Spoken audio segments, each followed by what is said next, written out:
For over 3 decades, the United States has engaged in what some have called a great prison experiment, setting records in the use of imprisonment. Incarceration rates were very stable, or relatively stable, for many, many years, until around the 1970s, when we began to see a dramatic increase in prison populations that has continued into the new millennium.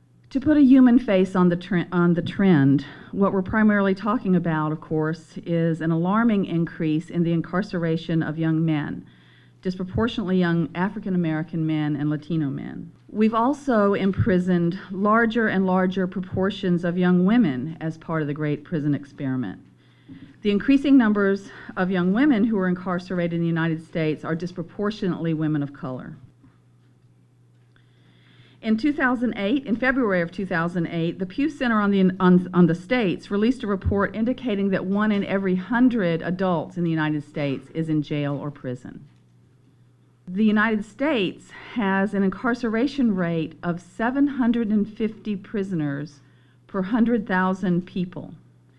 This is the highest incarceration rate in the world.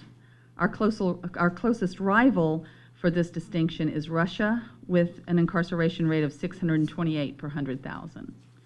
And I was really sad last night. I had to update my PowerPoints a little bit, and since the last time I had updated it, our incarceration rate was even higher. It's primarily through looking at these trends over time that criminologists have come to describe the dramatic increase in incarceration as sort of an experiment, and to assess what we've learned from the experiment.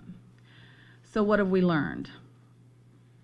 Well, we've learned that putting lots of people in prison is costly, and it doesn't reduce crime. I want to look back for a sec at this graph showing trends in sentence prisoners from 1925 to the onset of the 21st century. And I want you to compare the sharp upward line on this graph with the relatively stable line that you see, the ultimately straight line illustrating crime rate trends during the same 30 years of the sharp increase in incarceration. While incarceration rose dramatically, as you see, crime rates were relatively stable over the long haul of the little over 30 years since the early 1970s. This alarming trend in imprisonment has little relationship with the overall crime rate, or even with changes in violent crime. Instead, the primary contributor to the use of imprisonment in the United States has been the war on drugs.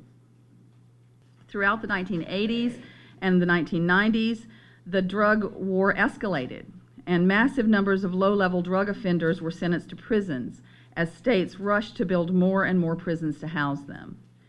And as this little graph illustrates, it wasn't primarily violent offenders who accounted for the increases that we've seen in incarceration. I know a lot of just sort of everyday folks think, well, gosh, we need prisons because we need to lock away violent people, we need to protect society. But as this shows, it wasn't primarily violent offenders who accounted for the increase in incarceration. Prison admissions for violent offenses increased 82% between 1980 and 87. But prison admissions for nonviolent offenses increased 207% during the same period. But when we look just at drug offenses, the tallest tower there, the increase was 1,040% in the period between in the 1980s and the 1990s. So let's talk a little bit more about who goes to prison. Primarily, who goes to prison is young men, primarily young men, disproportionately Black and Latino men who are poor and undereducated. 1 in every 30 men, if we're just looking at men, 1 in every 30 men between the ages of 20 and 34 is incarcerated. When you look at Black men in the United States, 1 of every 9 Black men between the ages of 20 and 34 is incarcerated. What about women? Though men still outnumber women in prisons, the incarceration rate for women has increased dramatically as a result of the war on drugs as well. 1 in every 355 white women between the ages of 35 and 39 is incarcerated. 1 in every 100 Black women between the ages of 35 and 39 is incarcerated. I'm a historian of crime control policy, and there have been different points in history. In the 70s was one of them, where a lot of new alternatives to incarceration and a lot of emphasis on community-based corrections and things like that, increasing the use of probation and other community types of supervision were introduced. But what we found was that, what researchers have found is that those things have ultimately turned out to be add-ons to the system. They haven't increased the use of incarceration at all. So a lot of things that were proposed as, we need to maybe reduce the use of incarceration, the judges ended up using them instead of sentencing a young person to, or instead of letting a young person have another chance, they would end up saying, well, there's this nice alternative program here.